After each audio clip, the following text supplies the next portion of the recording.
Welcome back to Building Green 2020, the digital conference.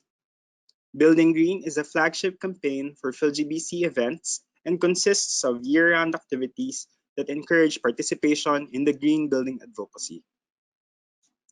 I am Mario Sualto with the PHILGBC National Secretariat and will be today's facilitator. Before we continue, please be reminded of the following event guidelines. This webinar will be recorded by the PHILGBC National Secretariat for documentation purposes. We encourage active participation during the event. You may ask your questions using the question box in the GoToWebinar panel. Upon request, an electronic certificate of attendance will be issued by the PHILGBC National Secretariat to your registered email address. Please request a copy through events@philgbc.org. We would like to acknowledge our BG2020 sponsors, our Diamond Sustaining Member, Neo Property Management, and our conference sponsor, AGC Incorporated. Thank you for your sustained support. We are closing our month-long celebration of the BG 2020 today by highlighting some of the women in the green building industry. Today, we will be listening to the conversation of some of these women leading green building and sustainability in our industry. To formally open the episode, we have Ms. Audrey Belpo, a member of the PHILGBC Board of Trustees, the Chair of the Public Relations Committee of the Council, and the Director for World Home Depot. Let me now pass the audio to Ms. Po. Hi, good morning. Welcome to Building Green 2020 Digital Conference, and thank you for joining us this morning. The Building Green Conference is the Philippine Green Building Council's annual event for nationwide awareness campaign on green building. Building Green is the annual gathering of leaders from the Philippines building and construction industry to a meaningful and productive dialogue with green building colleagues in the public and private sector. We started Building Green 2020 last September 8th and has run daily episodes covering topics on the Building Green 2020 theme: Conserve, Optimize, Renew equals zero. Today, we bring you episode 14, The Women in Green Building. This episode is inspired by the award category of the World Green Building Council Asia Pacific Region Award that started in 2018, which the PHILGBC adopted that year and produced its first Women in Green Building, Attorney Maria Cristina Samson, who will be our moderator for this episode. This morning, we will hear from these amazing women who have demonstrated leadership in their respective markets through championing, collaborating, and supporting the green building movement in their careers. As we celebrate their achievements, we hope you will be inspired to greater action and impact to have building environments that are safe, healthy, and green, which makes better places for people and protect the planet not only for the present, but also for the future generations. Last week's World Green Building Week theme, Act on Climate, we are being asked to not only learn and share the knowledge we have gained, but also to lead and take action towards zero. And the best time to act is now. Again, welcome, and let us be inspired by our speakers this morning. Thank you and good morning. Thank you very much, Ms. Po. Let me now introduce our moderator for the conversation this morning. Our moderator for this episode is Attorney Maria Cristina Samson.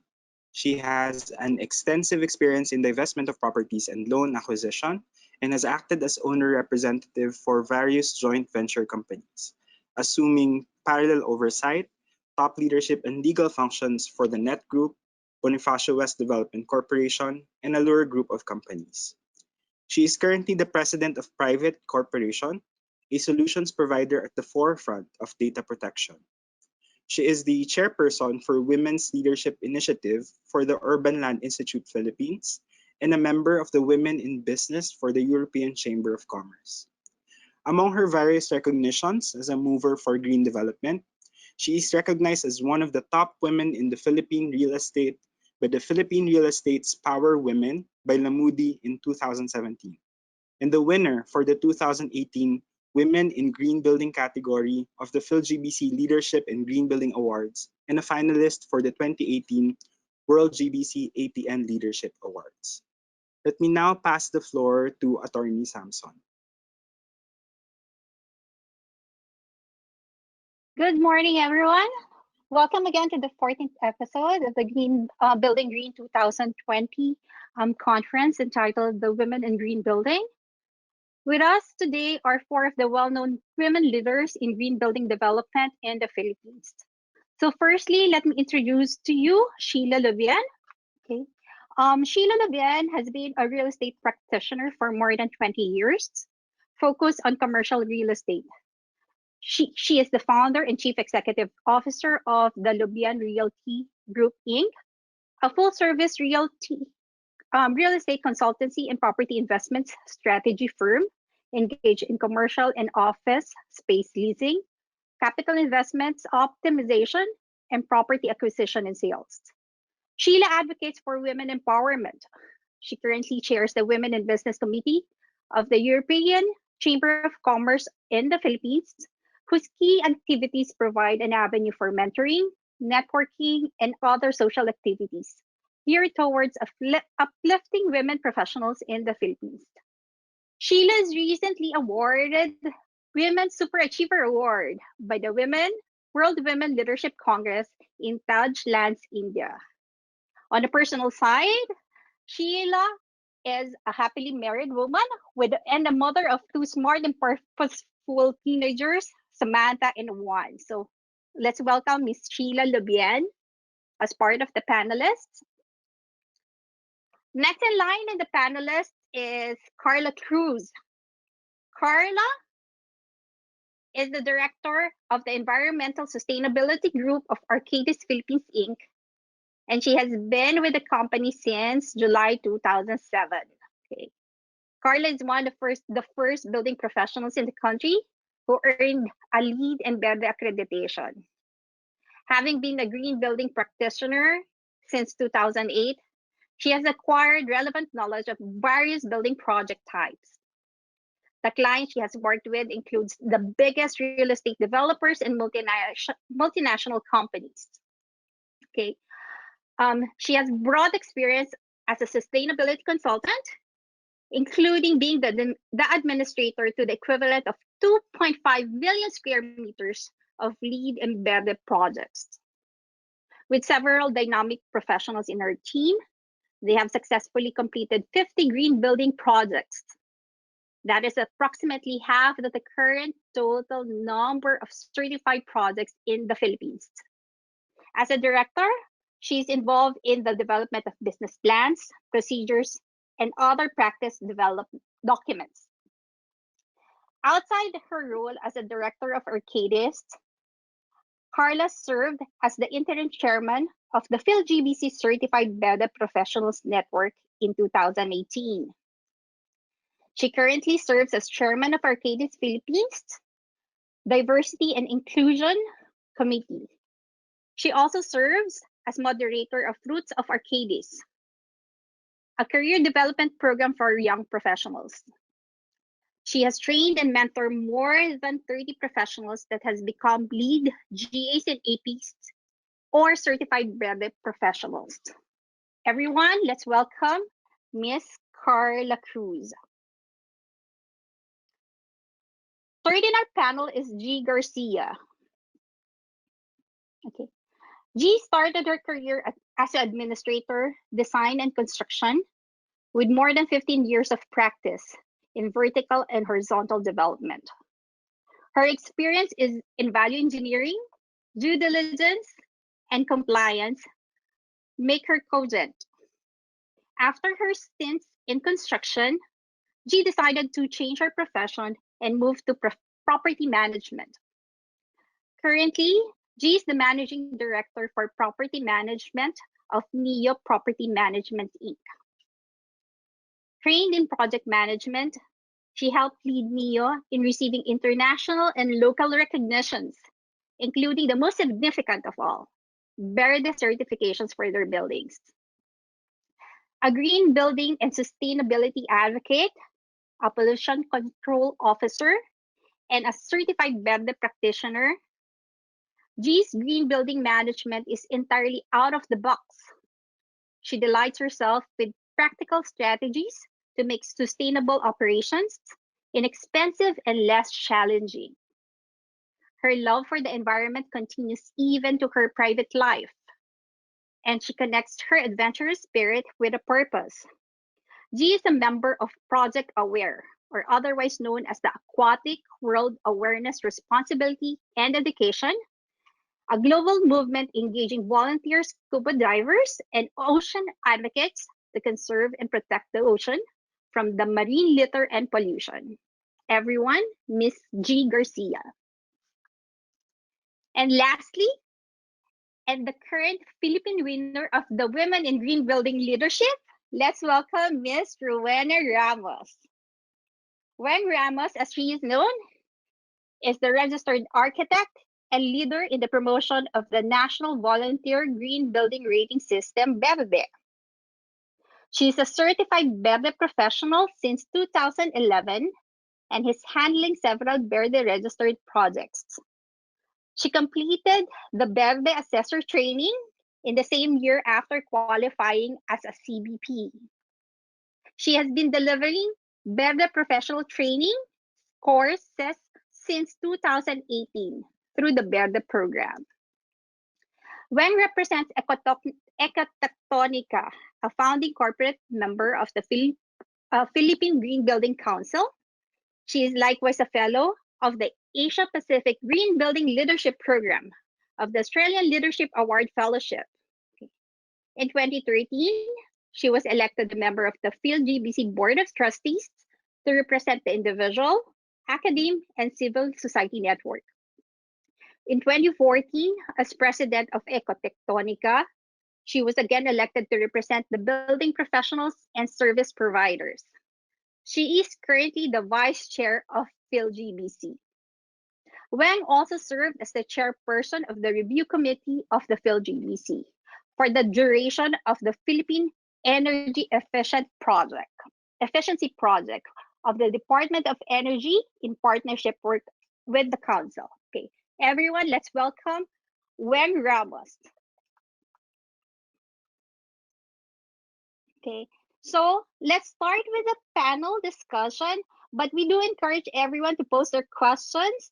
Okay, if you do want to post your questions, you can put it in the question box of the system, and we'll try to post all of your questions the best we can to the panelists.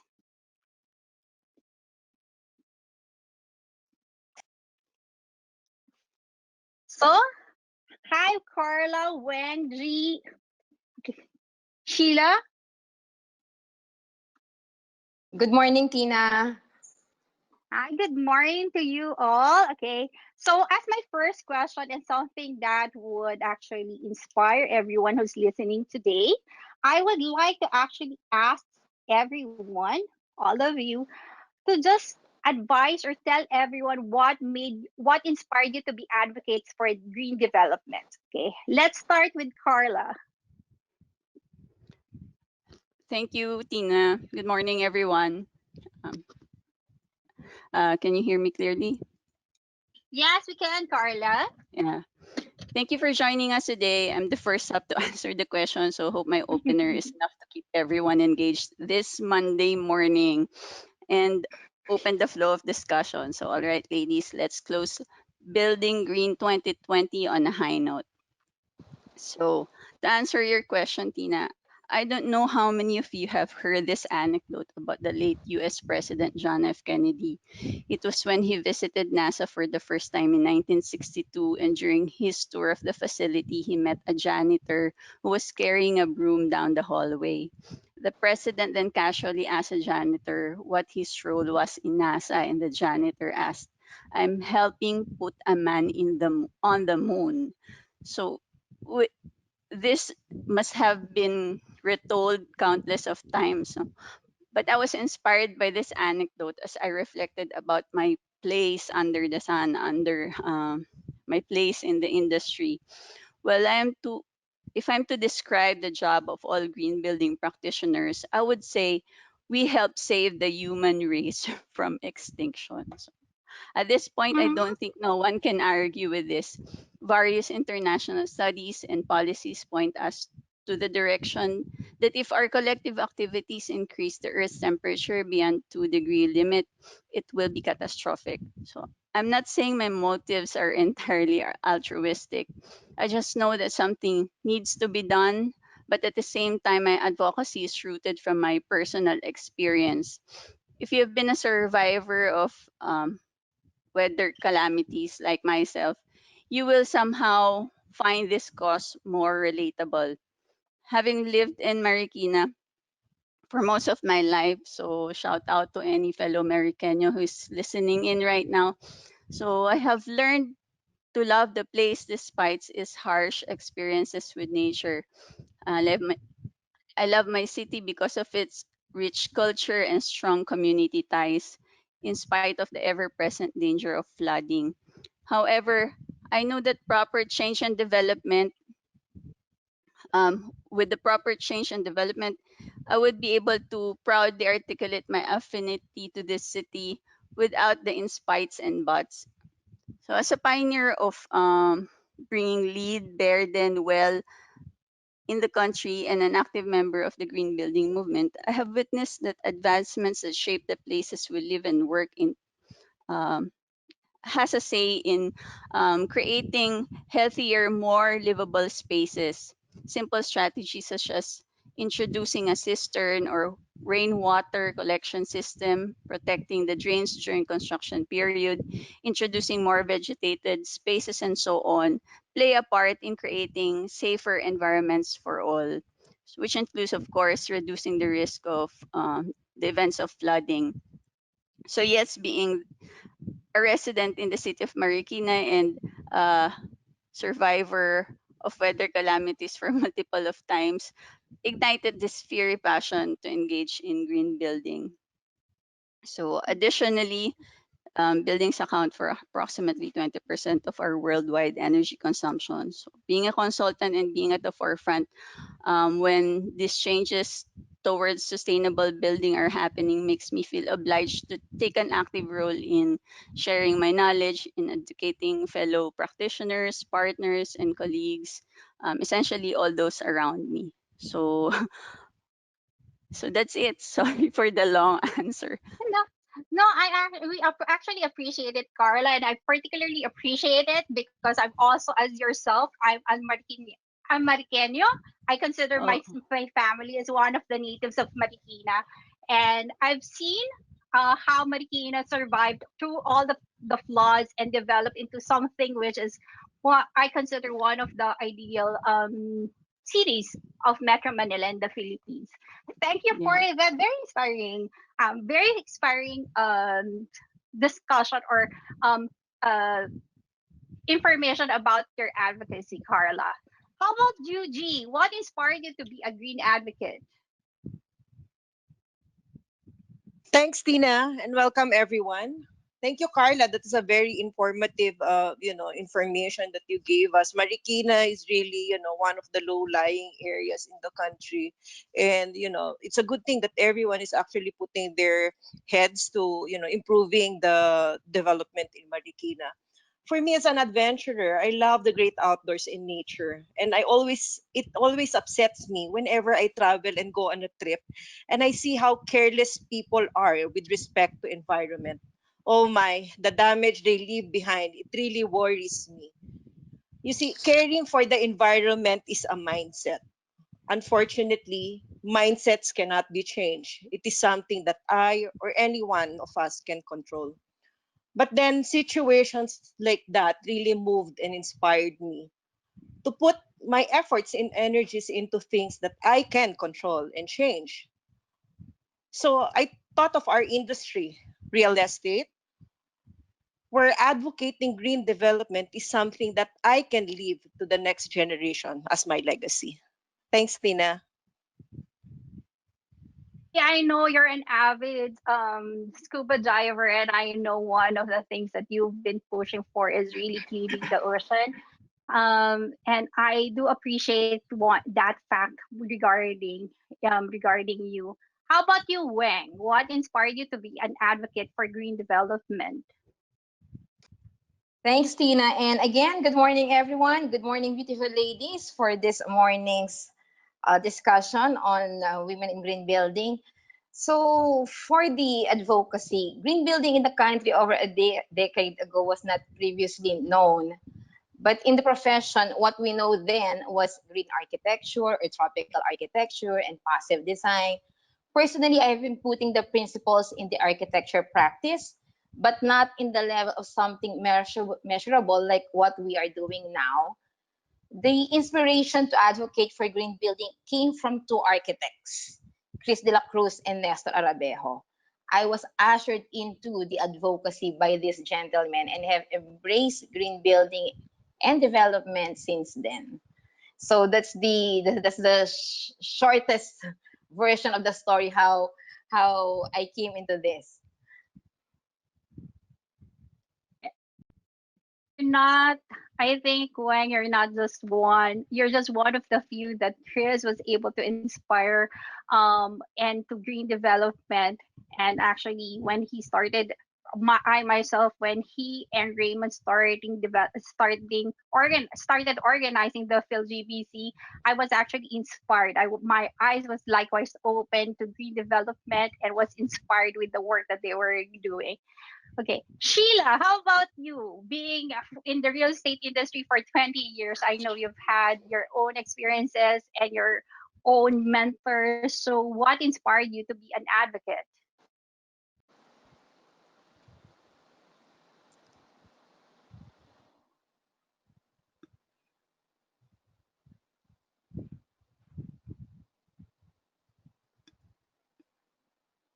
I think, okay, I think we're encountering a little technical problem with Sheila. So, Sheila,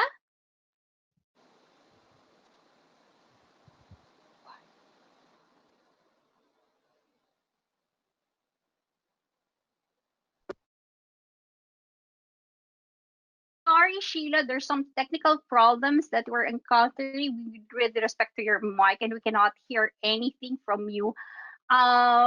Probably Mario can do some technical arrangement and fix Sheila's um, technical problems while we continue with the next question. Is that okay, Sheila? Hello, hi. Hi there, Sheila. Now we can hear you. Okay, all right. Sorry about that. Good morning again, everyone. And Tina, again, thank you for the great introduction. As I've shared earlier, I'm grateful and very honored to be part of this group because you, Tina, Carla, Weng, and G, you've been in the forefront of all the green initiatives since day one, I think. And to go back to that question, what inspired me? Well, more than a decade ago, when I was still part of this Fortune 500 company, and personally, I also travel a lot, and I see a lot of beautiful buildings, landmark projects everywhere in the first world countries, like in Hong Kong, Singapore, etc. And when you enter the building, you feel good about it, right? And you feel that the people who worked in that building also feel great about their workplace. So here in the country back in 2008, I think we don't even have any green building at that time yet. And well, Neo building back then was called what? The net buildings. They're one of the pioneers and several other buildings. And I was personally involved in leasing and marketing those projects from construction up to the time that it was the when those buildings were fully leased. So it was a great experience for me. I've dealt with several multinational firms who walk the talk and who were really looking for buildings who have a conscience and care for the environment and of course the people who worked in the building. So that inspired me. Plus, I have kids, and I see that in the first world countries, the environment really is very conducive, very nice, and I want that my kids also will have that same environment here in the Philippines. So if I can see that in my lifetime, at least, in their lifetime, they'll have a better first world environment. So that really inspired me. Plus the fact that I've dealt with you, Tina, when we were leasing Neo building back then. You know the green projects very well. I learned a lot from that also. So up to today, I'm advocating green buildings. Thank you. Thank you. Thank you, Sheila. Thank you for that information. Yes, we've been working together. We've known each other for the longest time. We've grown from just colleagues, work colleagues, to really close friends. Okay. Okay. So among the accomplishments of you ladies, I would just want to know what are the projects that you're most proud of. This is a time for you to brag of the things that you've done through your numerous years to decades in the industry. G, Thanks, Tina. That's actually an excellent question. Actually, I'd like to focus on one of the items that I am most proud of. Let me see. Well, without a doubt, I believe that the most item that I am proud of is the fact that I was able to dig deeper into our operations supply chain. Technical, quality, cost effectiveness, speed of delivery, and reliability has been the focus in the past. Those tasks that I've mentioned are of vital importance in the building operations. But about 10 years ago or so, with my resilient managers and staff, we integrated green procurement processes and decisions on our list of priorities. The amendments we made played a significant environmental impact on how we operate the buildings, especially when it was proven effective after we got the 5-star rating for Verde for operations. Just imagine, even our firstborn, Juan Mio, was able to get a 5-star rating. Isn't that something to be proud of? So basically, what I'm trying to say is that it's not just the certifications that you get in green building. A lot of buildings right now are kind of focusing on the directions wherein you do some technology, do a lot of green innovations, etc., etc. But what happens to those buildings that are operational at this point in time who doesn't have any green features at all? So I guess my direction would be is that for the Verde for operations to be more introduced to these kind of projects. So for me, the most proud of is that one Neo is the firstborn as the 5-star rated certification that we got. Thanks, Tina. I agree with you, G. It's one of the things that has been being part in the past with that group or with the NEO buildings. Looking through not just the newly developed buildings, but also those which have been constructed years before the Verde rating system or any green rating system has been established, and being able to achieve that certification is really an achievement. And I understand the pride that you have for this. Sheila, about you? Hi, Tina. Yes, what I'm proud of, well, the fact that I'm able to put up my own real estate company. But aside from that, I'm just showing here some of the buildings that I personally handled before in the past in marketing and leasing it. So from construction up to the time that it was up. So first is Sun Life Building. It's I think one of the first LEED accredited building in the country. And back then, as I've said, I was part of a Fortune 500 company. And when we were starting to lease this building, a lot of tenants and even developers are asking, can you really charge a premium for a green building? And at that time, BPO market, they were always looking for the most cost efficient building out there wherein they can pack a lot of people on the floor. And it was hard to reply to landlords when, we can really lease their buildings at a premium because, for these BPOs back then, they're all the same. As long as I can put a lot of people there, the floor plate is efficient. But a lot of things have changed since then. And from that building, we've leased so many other projects, and 6 Neo and 7 Neo is actually a great one. And I think that was the first Verde project, Tina, right? And Raymond, you were so active in promoting and introducing that in the market. And from that time onwards, a lot of landlords have realized that, hey, it's really time to do green buildings. It's not just a buzzword. We need it. And if you want your project to last and to be remarkable, you really have to make one. You have to make it accredited, Verde LEED, whatever green accreditation you can get. And a lot of multinational companies and even big local conglomerates started to recognize that they really have to, walk the talk and provide quality office spaces, a space that has a conscience that cares about the environment. And since then, up to today, a lot of these big firms are now really looking at green projects, green buildings, not just office, but even condominium. So I'm very proud that I was part of the history, and we were able to, start that somehow green initiative here in the country. So I'm a green promoter, was not really part of the construction. I'm not a technical person like the girls here, G, Carla, and Wang, but I've always promoted green projects because I personally feel good about it. And somehow the tenants who we placed in all these green buildings are very happy. Even their employees are very happy because it has a lot of advantages, not just for the company wherein, the companies are viewed respectably because they spend for their people, and the people who work in these buildings are also happy, and that translates to more productivity.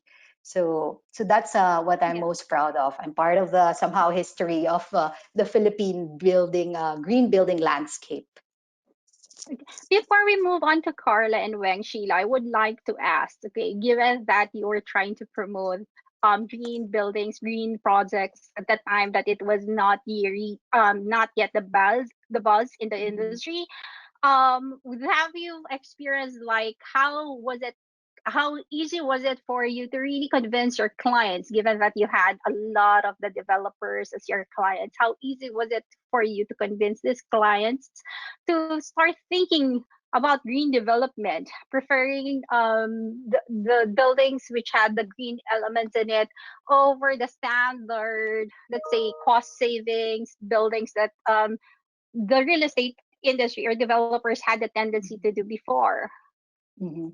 Well, in the beginning, Tina, as you know, it was really hard because developers at that time, back in 2008 or earlier than that, they're always after the ROI, the return on investment, and even up to today. And very few companies would pay for a green building. So in the beginning, it was really not easy. And even the landlords who built green projects, they were not able to lease the building right away at a premium, at a high price. But then, later on afterwards, because you paved the way for so many developers, and they realized that big multinational companies have a checklist. And one of the items that they have to check there is if the building is green. If you have that, then you'll be ahead of the choices of buildings that they have. And several big firms like the Procter and Gamble that we placed in the Neo buildings at that time, they were really one of the first few who really looked at green buildings and willing to pay somehow a premium. So in the earlier days, it was not easy. So we, at that time, we even had to travel abroad, bring the developers, landlords in Hong Kong, Singapore, and show them green buildings, green projects, and what are the benefits that you'll get out of it. And it was also hard to convince the corporate side, the tenant side, because they also cannot appreciate yet how much savings they'll get if they will be in a green building. But today we have some proof, right? We can show them that Yeah. electricity bill is lower, etc., etc. But at that time, it was not easy. We had to really convince them a lot.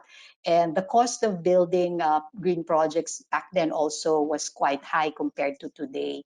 So we had to do so many things aside from touring them abroad, showing them the benefits, even arranging discussions with developers abroad and local developers. I believe we even, brought Raymond, the net group back then in Hong Kong or Singapore, just to had some discussion also with some green projects there.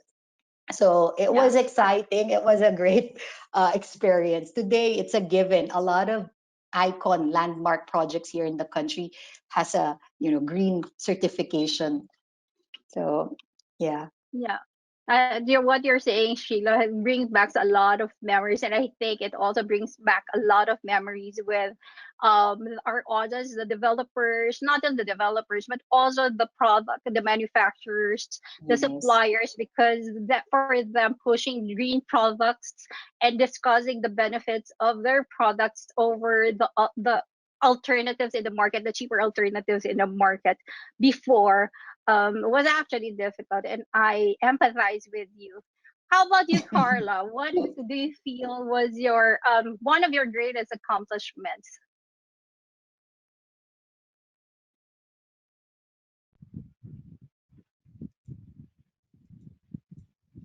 Hi. Yes, Hi, Carla. Tina. I'm back. So, Yeah. please indulge me for a few minutes. I understand I have your permission to blow my horn, so to speak, and Yes, sure, highlight Carla. the team's accomplishments. In my 12 to 13 years of green practice as a green building consultant, I believe together with my team, I've been instrumental in transforming the local market in a now sustainability driven industry. It's a proud moment for me to see that nowadays stakeholders consider sustainability alongside cost, timeliness, and aesthetics for their projects. Our 50 successfully completed projects prove that clients do not have to exceed construction budgets to go green. Studies have shown that these 50 green structures alone, the nation has saved some 5,000 megawatt hour per year equivalent, which is equivalent to powering 5,000 homes. So if you can imagine that, if you can reproduce such kind of structures, how many energy would we would be able to save.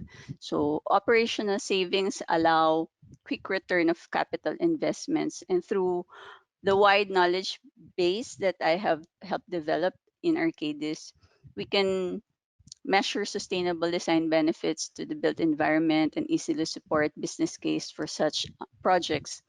The only way to convince developers and building owners, so I echo what Sheila was saying earlier, is to make this is to justify this capital investments, and the only way to um, do this is through comprehensive and data supported studies. So additionally, um, with the various projects we've worked in, my team's collaborative approach, we have earned approval of our clients and fellow designers. So it's something to do with educating, sharing knowledge. So my very first passion projects were the Zuelig Building and Sun Life Building. It was my baptism in working with forward thinking clients who genuinely support sustainability, the cause of sustainable building, as well as in working with globally competitive, not to mention very demanding teams. So in Arcadis, which was formerly known as Langdon Seo, was among the first few firms to have Verde and lead consulting services in the country. So our team was established in 2008 About the same time we were appointed in Zuilig. So the team was only able to reap the fruits of our toils after about 5 years. So in 2012, we have received, as you can see here in this roadmap, we have received the most or the greatest number of certifications that year, only surpassed recently. So since then, clients, which included the biggest real estate developers and multinationals, recognized that sustainable design and construction was the way forward. We are privileged to have worked and learned through these projects.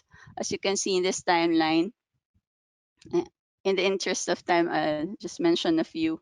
Um, yeah, among the many first we've accomplished is the we have here the biggest a big development in Alabang is a four-tower office building, PhilInvest towers. The two towers still ongoing.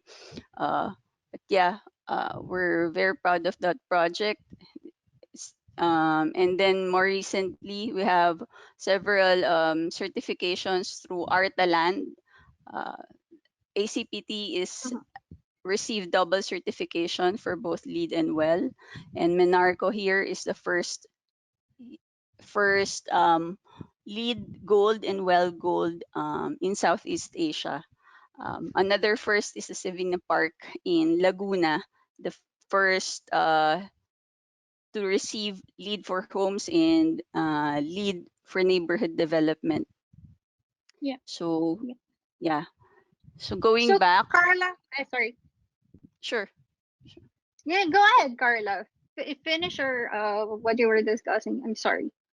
So, so these are just some of the 70 green building projects. So 50 completed and 20 that are still ongoing. So with this number of sustainable activities and buildings that I've been involved in within the Philippines confirms that our country is in a more competitive place than it was 10 years ago. Many global and national movements started with the private sector through the help of both nonprofits like PhilGBC and private companies such as consulting companies like Arcadis. I believe that this initiative from the private sector spurred the sustainable building movement, which as a result created a snowball effect. So among the obvious results included the launch of the Philippine National Green Building Council and the development of several ordinances by several cities and municipalities. So and in recent years, we saw the demand of for more high performing, not only for more high performing buildings, but also for healthy buildings. And as you know, well, a new certification uh, or a new building metric is gaining traction, which is very timely in addressing user needs surrounding COVID. So I'm very glad to be at the forefront of these changes and to be part of a company that's really walking its talk. So Yeah. there. Yeah. So Carla, okay. I know you're one of the pioneers, the instigators, one of the instigators with respect to green development in the Philippines, and having experienced the development side for years before. I know it has been very difficult for a lot of developers, a lot of companies to change their mentality about green development. Um, how were you able to actually change the perception of your clientele? I know with respect to multinational companies coming from abroad, they've already have the perspective of green development. Okay. But with respect to the Philippine developers, which are, I believe, your clients, how were you able to convince them and change that perception that it's really not necessary?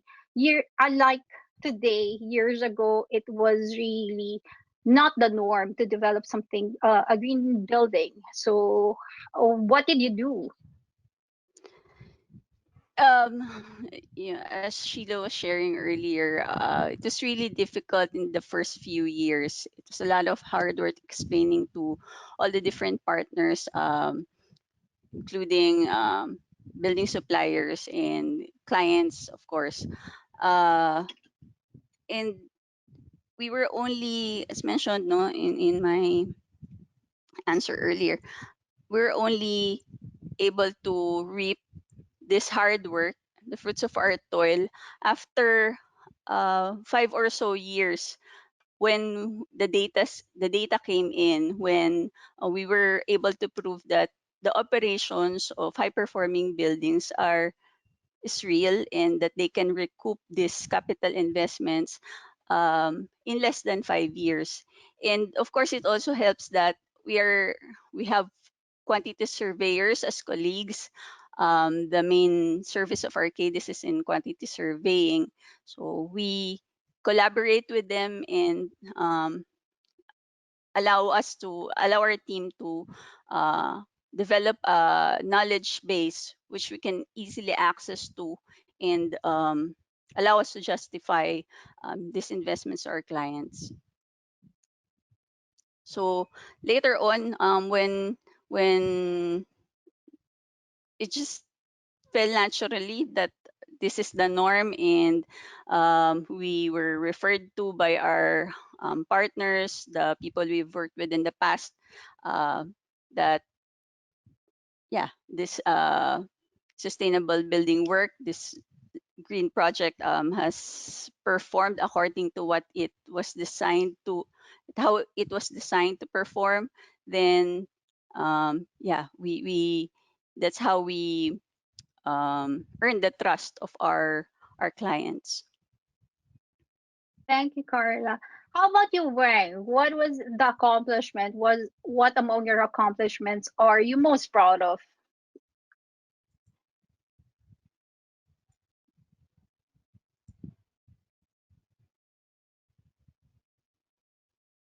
Hello again. Can you hear me now?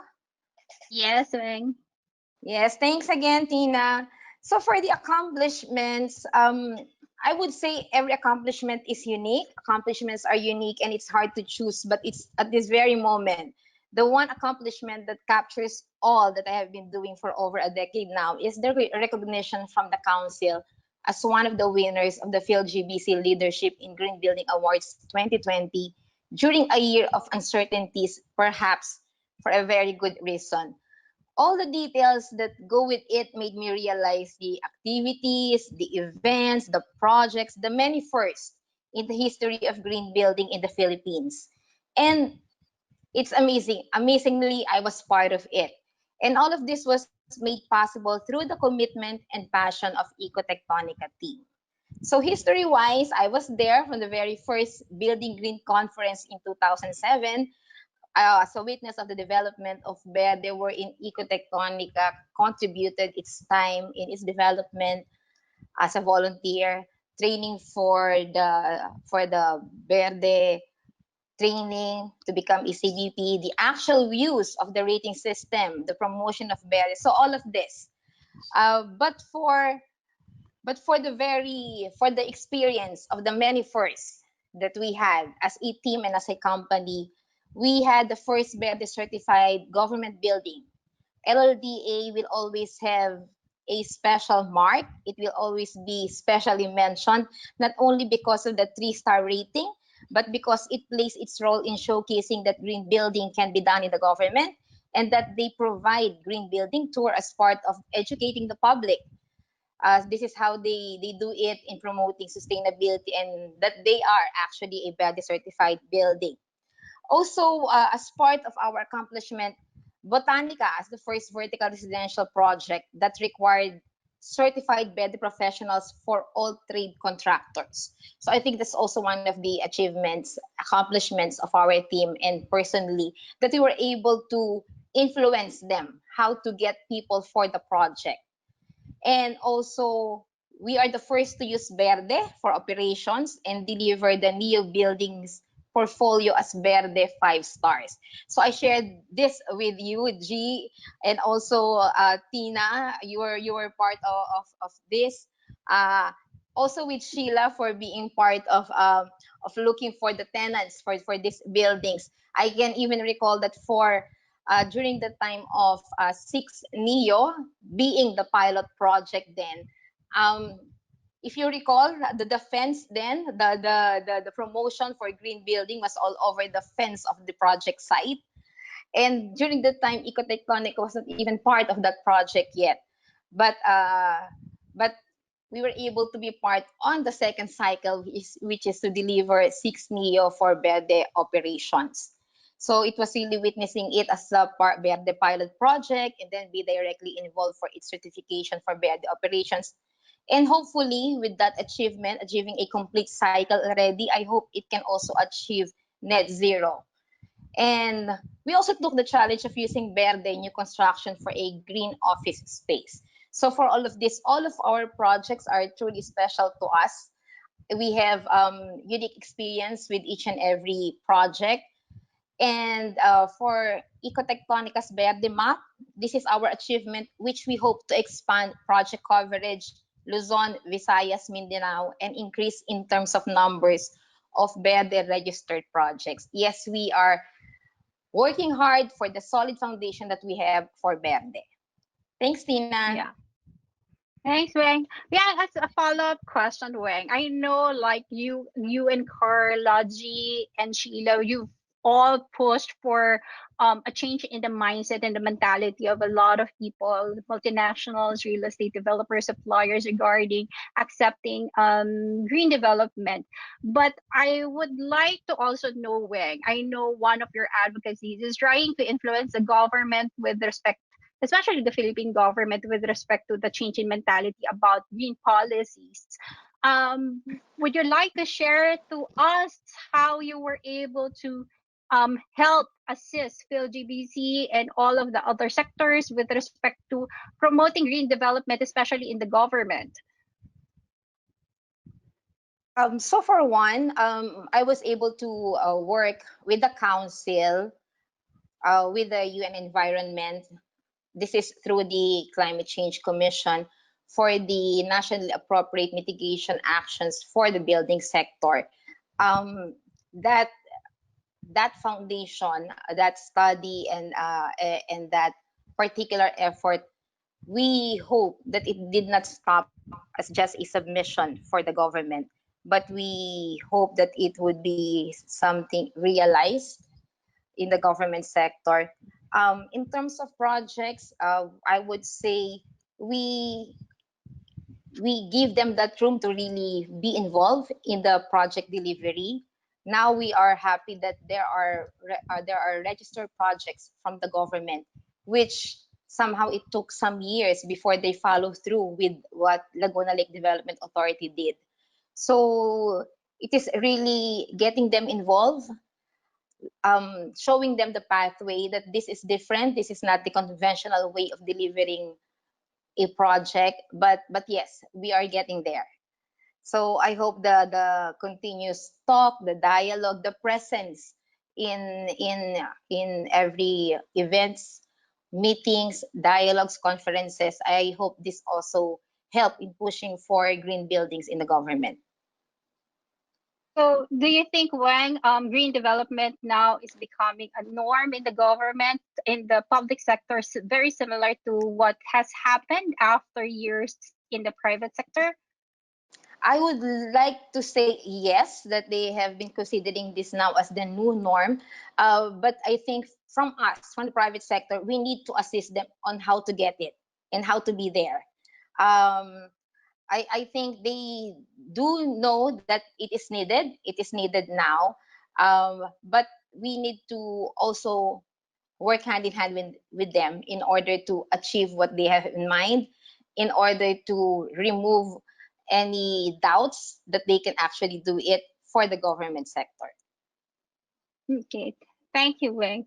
Going back to Sheila and G. Okay, you've established your accomplishments, the different projects that you've been proud of. Okay, um, on a personal note, I would like to understand, or I would like to know, do you feel, Sheila G, that your advocacy for green development, do you think that that changed um your career? That was let's say that actually put you an gave you an edge with respect to your career, Sheila? Yes, Tina, definitely. I've been in the real estate market since day one, as I've shared, and being one of the pioneers in marketing, leasing, promoting green buildings really helped me a lot in my career. And as a professional, I was viewed as somehow an expert in promoting such.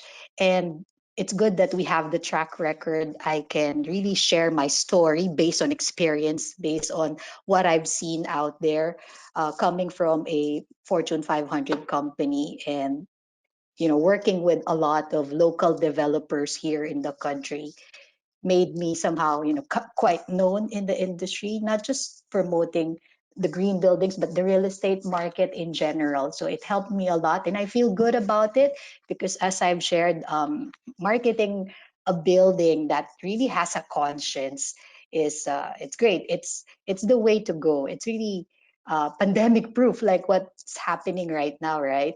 You realize that these building will really stay and will be the buildings that companies will look forward to leasing in the future. They might, think of moving to a green building right now where there's a lot of fresh air, lights, natural disinfection can happen inside the office. So I'm really grateful that I was able to work with a lot of developers who advocated green projects from day one. So I'm grateful that I was able to work with you, Tina and Raymond, no, when we were introducing Verde here in the country. So it helped me a lot, really.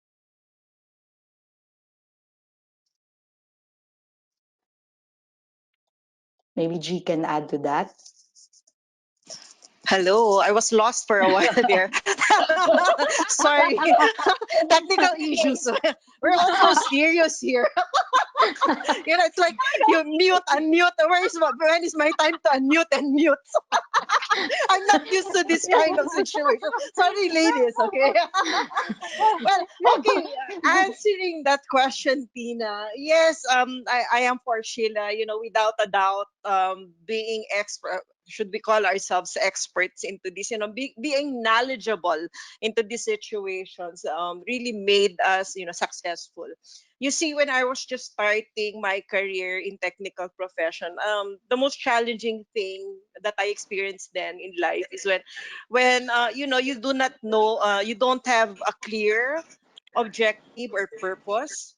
So my goal to contribute to make the world a better place for the next generation completes that purpose. So with that in mind, I become so fixated to the idea of green and sustainable development, even before going green becomes everyone's direction. That turned into Mm-hmm. developing skills, knowledge, attitude, confidence, and action. So my enthusiasm does not stop from designing, constructing, but ensuring that we optimize operational maintenance and eco practices. As the management representative for sustainability of NEO, I make sure that all of the building personnel, no matter what rank they are in, are conscious and understands by heart the guidelines on environmental impact, from procurement to consumption, from energy and water, control to air and water emissions. To sum it up, I live by going green. I live by going green, and my green development advocacy paid off to become successful, but this time with a purpose.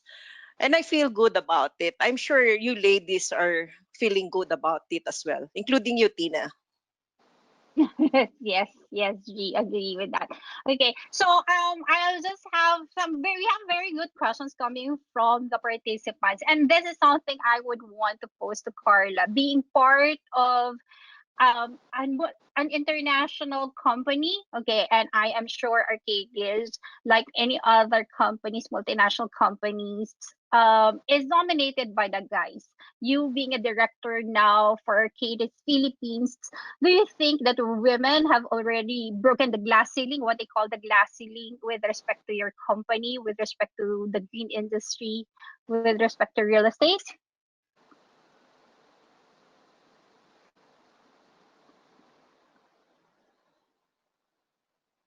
Carla?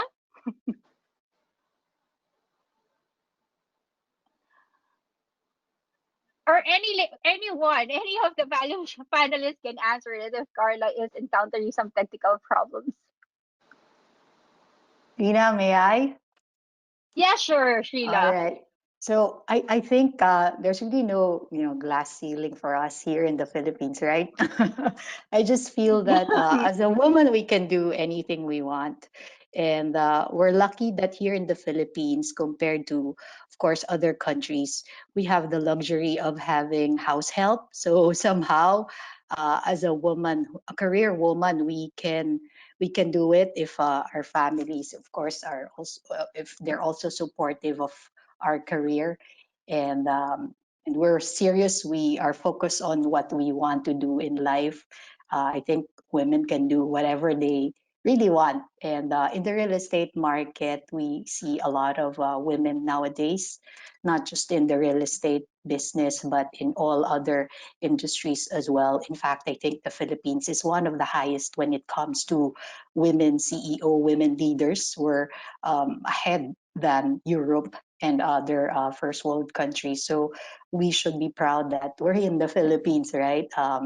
And today, I can see a lot of women CEO already in different industries. And you, Tina, you have also your own company, and you're paving the way for a lot of other women leaders here in the country. Yes, yes, yes, agree. Okay. Carla, how about you? I think your technical problem has already been resolved.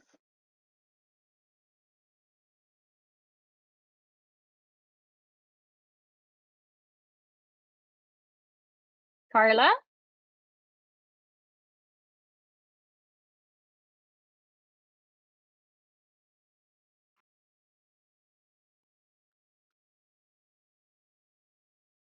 I'm not sure if I'm the only one who cannot hear Carla. Okay. Okay. I We'll get can't back hear. to Carla. Yeah. Okay. We'll get back to Carla because I'm kind of interested to really hear her point of view with respect to this question. Coming from Arcadia's, an international company that has been dominating the industry in the Philippines and internationally, I do want to hear how the women are doing. So let's just move on. Okay, G, you're an engineer. Okay, so you're an engineer. You've been in the industry, you've been in construction before coming to the property management. And like everybody knows, engineers, there's biracial, there's more guy engineers in the construction versus the women. So how has it been with respect to you? Did you find any difficulty? How do you think women can really stand out in the construction industry or become more dominant as engineers, as architects?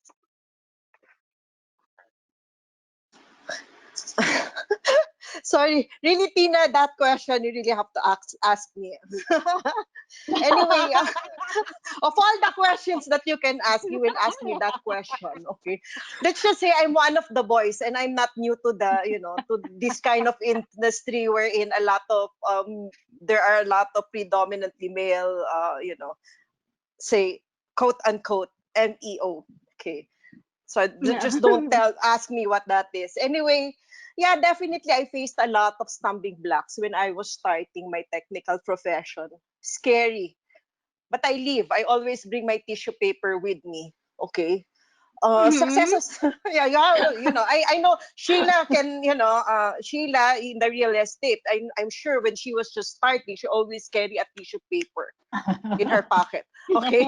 So Oh, so it's that's it's right. it's a must to all of us because male don't use tissue paper. Okay. So sorry guys. So anyway, Yeah, it's not easy. I should say to most of us in the predominantly male industry, success is not as easy. Discrimination, bias, and stereotyping are endless.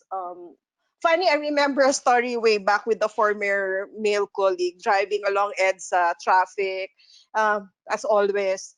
And then there's an accident there, and then he said to me, I think that accident was caused by a lady driver. So I Oh my reacted. God. So I said, what? How could you imagine that it's gonna be a lady driver? So no, I'm pretty sure. So along the when we are near the accident area, he's kind of slowing down and kind of peeping there and then he said, "See, I told you."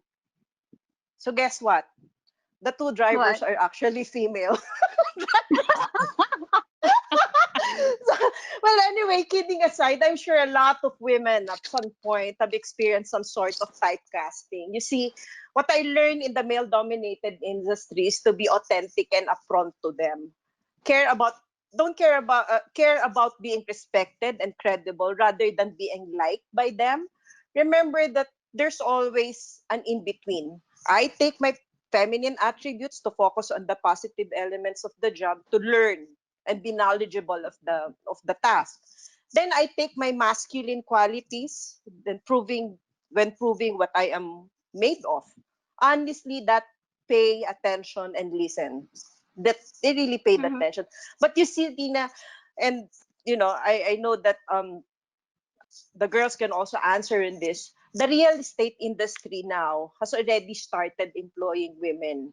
They pay them actually with good ones, credit them with their ideas, and we somehow become successful in it. And they promote them.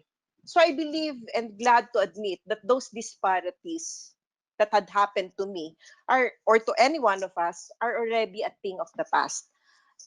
All men now welcomes us into their industry. So I don't want it to be called as male dominated industry, but I just wanted it to say as simply as predominantly male industry with a women's touch. Thank you. Yeah. Thanks, G. Okay, on the side, okay, I remember years ago when I had this opportunity to meet a lot of women leaders in real estate. Okay, and one of the discussions that we've had is really discuss how the industry is dominated by the guys. And one of the ways or one of the indications that we saw or the signs was that the safety shoes were primarily designed for the guys. As women, and admittedly, we still want to maintain that femininity even if we're doing work for the guys, yeah, the guys work. So we were already discussing how we can change the look of the safety shoes just so it becomes more aesthetically pleasing to the women and not just for the guys. Okay, so I think Carla's back. Okay, Carla, if you're back, okay, I would want to pose again to you the question with respect to the glass ceiling. How were you able to dominate your industry? Not just locally in the Philippines. I think you also have a voice in your with your international colleagues, right? Yeah. Can you hear me this time? Yes, Carla. Yeah, another victim of technical difficulties. Um, yeah, it was mentioned in the introductions that I'm presently the chairman of our company's diversity and inclusion committee, um, and also a moderator of the Roots of Arcadis, which is a group for young professionals. So in these roles, I get to mentor both young men and women. And in our office, a, a recent survey revealed that we're not really male dominated. In fact, females outnumber males. Um, but the challenge really, but when you look closely to the results, you can see the roles. 75% of the population or the responders are early career starters. So the challenge really, I think, is when women start having more responsibility in their work, and at the same time start their own um, families. So the Mm-hmm. tendency, we know the tendency in the Philippines, it is the woman who normally gives up her career to take care of the family, to take care of the children. And I cannot agree more with the article I read. I think it's in Forbes that says gender equality in the workplace begin in the workroom. In the Mm-hmm. boardroom. And in corporate Europe, it is mandatory to have boards with at least 30% gender diversity. So in almost all Arcadis offices, this is evident, and even more in our Philippine office, I think it's a balance, almost 50-50. So, and this is something I'd like to see not just in Arcadis, but also in the local corporate setting. Good. Thank you, Carla. How about you, Weng? How do you think we can encourage, as Carla said, there's more women now are in the real estate industry, although they're not, it's not popularly known that women are now dominating the real estate industry as engineers, as architects. How do you think we can encourage more young women to be part of the industry and not fear the fact that um, the people that they see are all male or mostly male? I would agree with Carla that during this time, as compared years ago, there is not much difference in terms of number between the presence of male and female in the building industry. Unlike before, when really you would see even in the classroom that that there would only be a few of the girls enrolled in architecture and also in engineering. But now I think the number has is now more slim. The difference now is not even that um, notable anymore.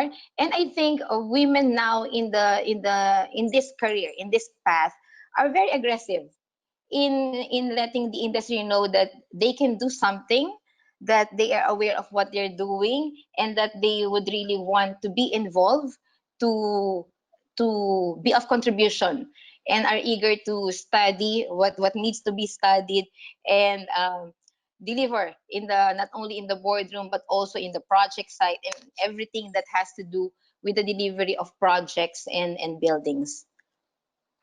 Okay. Thank you, Wing. Okay. Going back to advocacy, we've discussed how you guys influence the private sector, the government. I would like to get your contribution. How do you influence the common Joe, as they say? So a question coming from the audience or from the participants. How do you influence now the employees of the company to really understand what green development or the green initiative is? How do you influence the people you just encounter in the streets with respect to changing their mindset about appreciating green construction? Let us hear coming. G.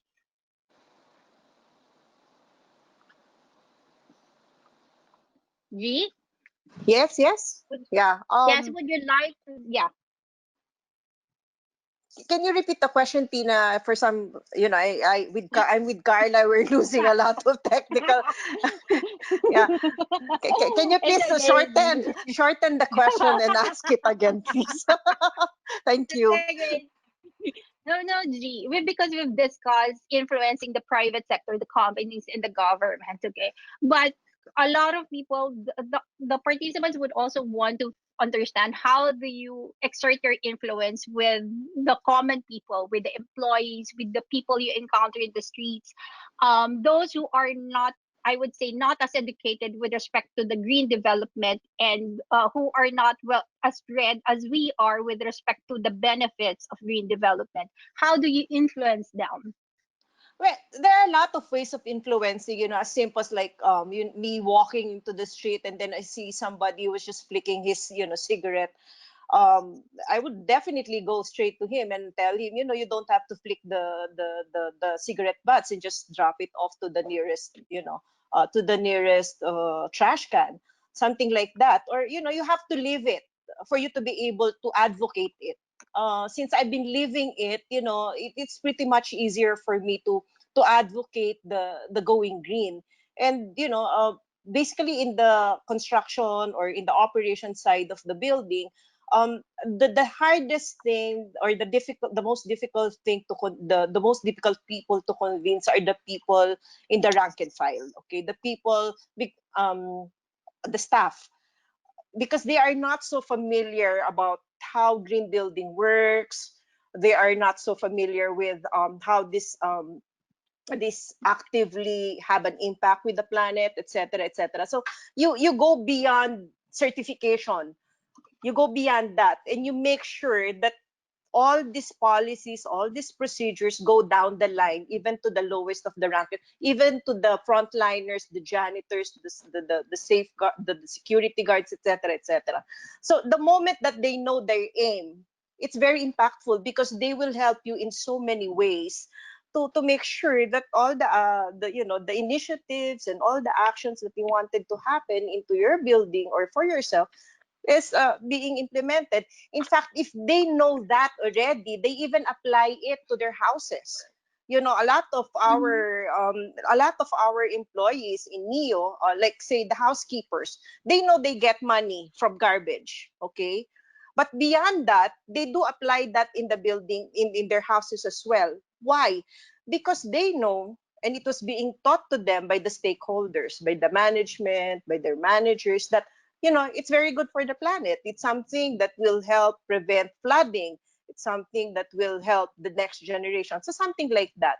In my personal life, I'm, for a fact that I'm an adventurer, and I see to it in every items that I do outside of my work. I combine my advocacy to that particular, like for example, when I'm diving, I bring up a plastic bag, a net with me, and then whenever I see litters in the coral reefs, I take it, and then I throw it properly. So something like that. So there are a lot of things to really to really advocate and teach people in doing it, that at the end of the day, you really have to live it, so it's gonna be flowing easy. Mm-hmm. Okay. How about you, Sheila? How do you think we can influence not just the decision makers, but the people, the staff, the rank and file who are not as active as we are with respect to understanding the benefits of green development? Tina, just like what G has said, we can only show and tell, right? When you tell people about it, you have to make them understand what's in it for them so that they will appreciate it. So sometimes telling people go green is such a big thought that they can't easily follow, right? But when you tell them that it's good for you also, like what G mentioned, to avoid flooding in the future, it's more sustainable when you are actually following all these things. It's good for you also because when you're inside a green environment or green building, you'll be healthier somehow. So it will benefit you. So those things. So as a real estate consultant practitioner, what we normally do is just we most of the time, of course, talk to developers, landlords, and occupiers, tenants. So with the landlord side, quite easy right now. Unlike a decade ago, it was really hard to convince them. But today, you just show them like, hey, look at the tenants of Neo. Look at the tenants of all these green buildings. They have the Fortune 500 companies, the blue chip companies out there. Don't you want to get them? So easily they are somehow convinced to build a green project, a green development.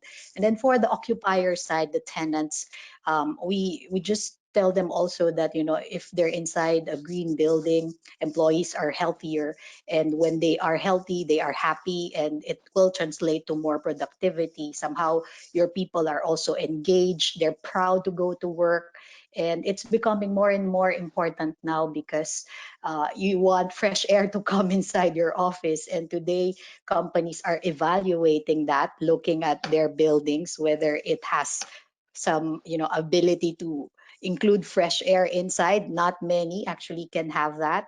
So it's quite the job for us now is easier compared to a decade or 5 years ago. And that's all to, I have to thank all of you women and all the green advocators.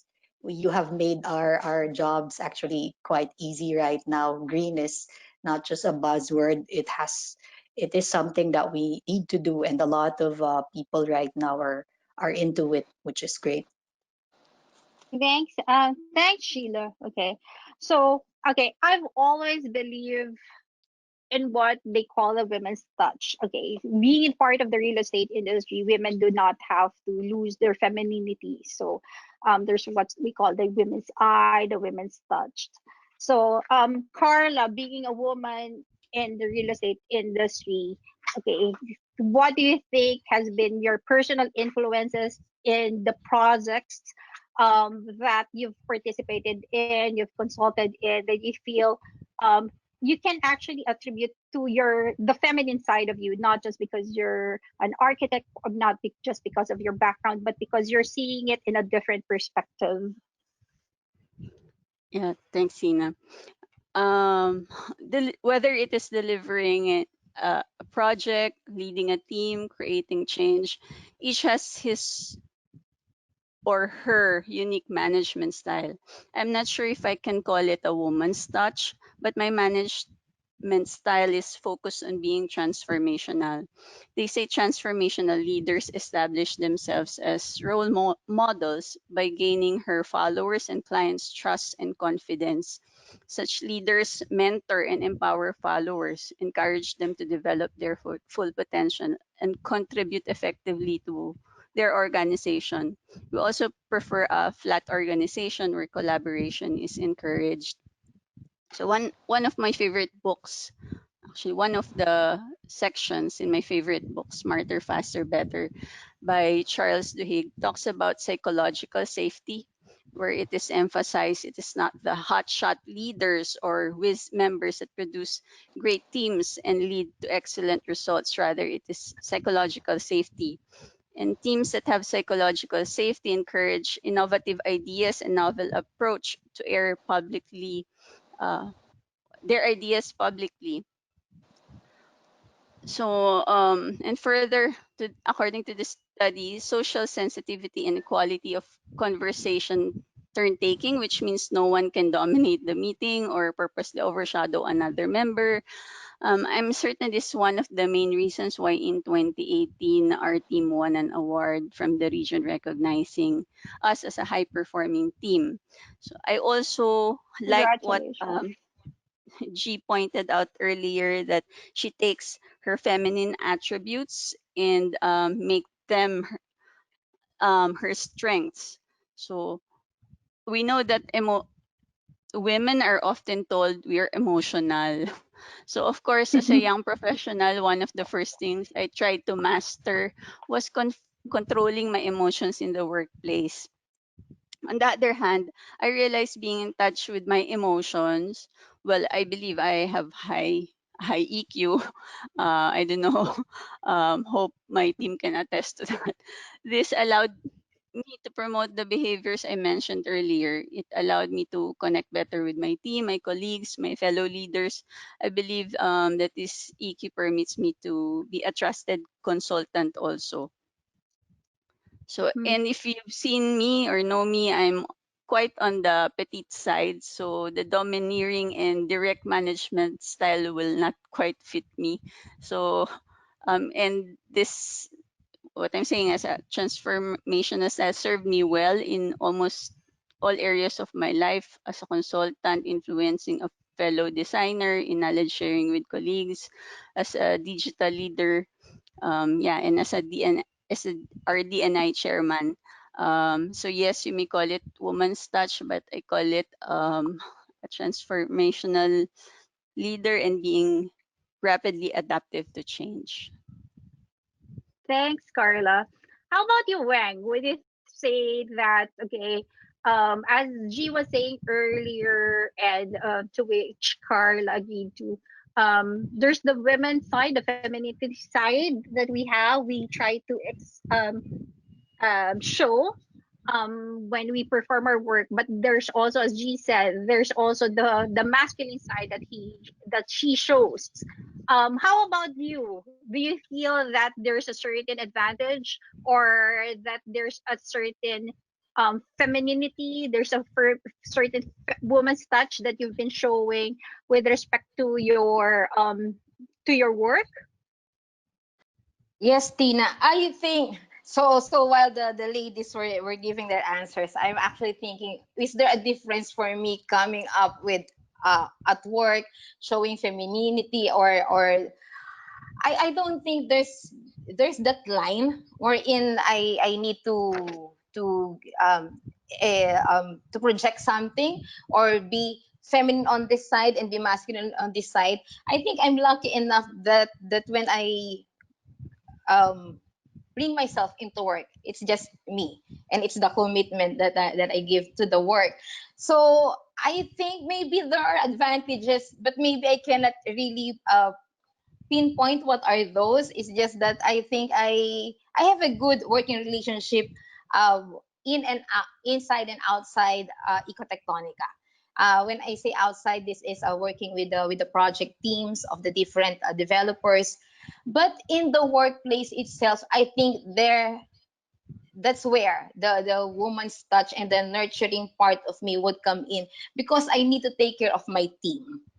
So I also recall your question earlier, if I may add to that. How do we influence? I think for the workplace in Ecotectonica, the very first gate is asking the applicants if, do you really want to work for green buildings? So upfront, we would tell them, this is not the typical architectural firm. You might be misleading yourself. We are working differently. We deliver green buildings here. We collaborate, we study, we discuss, we find answers.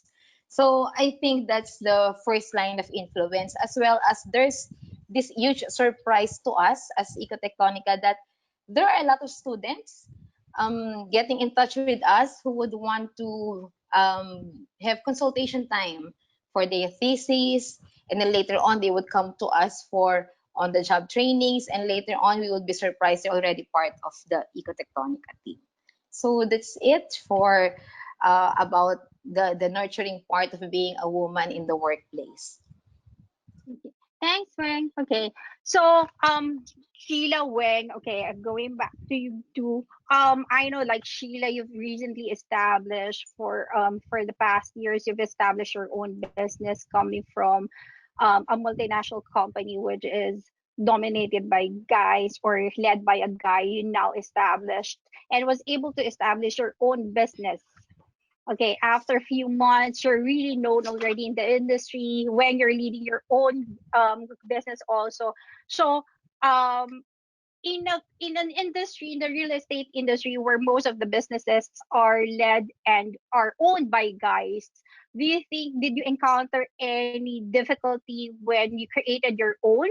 How would you encourage other women to also create their own businesses and create their own names?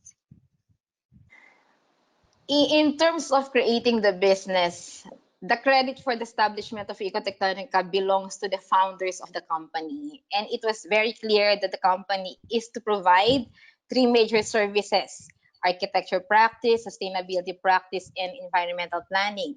So when I took on the position of running the firm, there was not much breaking through the norm that happened. Maybe because I'm already in the architecture profession, wherein it's known to be dominated by men. The difficulty, I must say, is more on the big shoes I have to fill. And this challenge is what wakes me up each morning and grow with the team. For the in for the women who would want to start up or establish their own businesses, I think the first question would be, what is your interest? Starting up a business should not be because another person is doing it and it's profiting well on that side of the fence, because there is no assurance that it will be the same on your side of the fence. Secondly, ask yourself, what are you willing to do for the business? And I think lastly, it would be, if you have answered the first two questions, and ready to dive, you go for it and enjoy the ride of having your own business. Reality check, it is not easy, but if you believe in it and you find the right people, this is very important to have the right people with you that share your vision to work with you, then by all means proceed. Okay. How about you, Sheila? You've established your business and became an industry leader in just a few months. What advice can you give? Mhm. Well, putting up your own business is not for the faint-hearted, Tina. You know that you're also a business owner, but we take pride, no, Yes. that we're able to put up the Bien Realty Group, even though the industry, as you've shared, is kind of male-dominated. Of course, there are a lot of pros and cons, but we honored our contractual agreements in our former companies, and when we started, we hired a top caliber law firm to take care of putting up the company. So making our initial months very smooth in terms of clients and projects, which is of course the more important aspect of the business. Our past clients and landlords, developers trusted us with significant contracts and developments, even during our first few months. So I'm grateful it was smooth sailing. And my advice is to take calculated risk. Right now, the Philippines has a lot of opportunities. And if you're hardworking, you love what you do, and you follow your dreams, I think it's doable. And as I've shared, it's in our country, we have the luxury of having house help. So if you have a family, you can still run your household and be able to manage your career. And if you have also a supportive husband, I'm glad, I'm lucky and I'm blessed that my husband is very supportive. So he knows that I love what I do, and I'm committed to it. I am here for the long term, and he supports me. My family supports me. So putting up our business, and like what Weng has shared also, you have to have a good team who will believe in you, who will support you, because the company strength is based on the strength of the team. And I'm proud that I have young experienced team members who supported me and who are with me up to today. So servicing clients, helping people in the real estate industry somehow was a smooth ride, and we're enjoying it despite the pandemic. A lot of friends, partners, supporters are there, so it was it's a very good experience for all of us. So I think the women who are listening here, you should not be afraid. If you know what you're doing, you're passionate about it, you will learn the business. You have to do it to learn, but you have to take calculated risk. Thanks, Sheila. But as a follow up, you were integral in the establishment of the Women in Business Committee of the Mhm. European Chamber of Commerce, and you're part of WIRE, which is a group of real estate women. So, Women in real what estate. do you think? Yeah, what do you think? How has this contributed in the recognition of women in the business community? How important do you think it is for women to be Mhm. part of an organization or a committee like this to Mhm. assist them? Women, we have to support each other. We have to be there for one another. I'm always, curious, and because the males, they have a lot of this organization, like clubs, and they help and they support each other. So I said women should also be the same. We have to be there for one another. And I have a lot of mentors, friends who are in their senior years, and they're very very successful in their respective industries. That's why I said it's good to have an organization such as the European Chamber of Commerce Women in Business. When we started it, we asked help from several women leaders out there to support us. So it was initially an organization wherein we will come up with events wherein young women can meet experience, women leaders, CEOs who can help one another, advise, inspire each other, and somehow during that process create a business, diba? Or just ask advice. And these women are very generous. They supported us, they helped us. And today, the ECCP Women in Business is continuously coming up with a lot of webinars, seminars, etc., to really guide and provide advice or improvement to the young women out there. So it's somehow an avenue wherein you can access experienced women, CEOs, leaders who are generous enough to help you and guide you and give you advice. So I'm lucky that I had a lot of women mentors in my life, male mentors as well, and I'd like to also give that. It's a way of giving back, and the Women in Business of ECCP is an avenue for us to support women in whatever ways we can. And today we see a lot of women organizations out there now, not just in ECCP, but in all other, industries, which is great, which is good. Then that means people now are aware that we need support. We have to support the women out there because we're talented, right? We have Yeah. to be known also, just like the males who are always helping each other. We have to do that as well. I agree with that, Sheila. I super agree with that. Okay, going back to When, okay, I have to highlight this. So the recent Philippine winner for the Women in Green Building Leadership.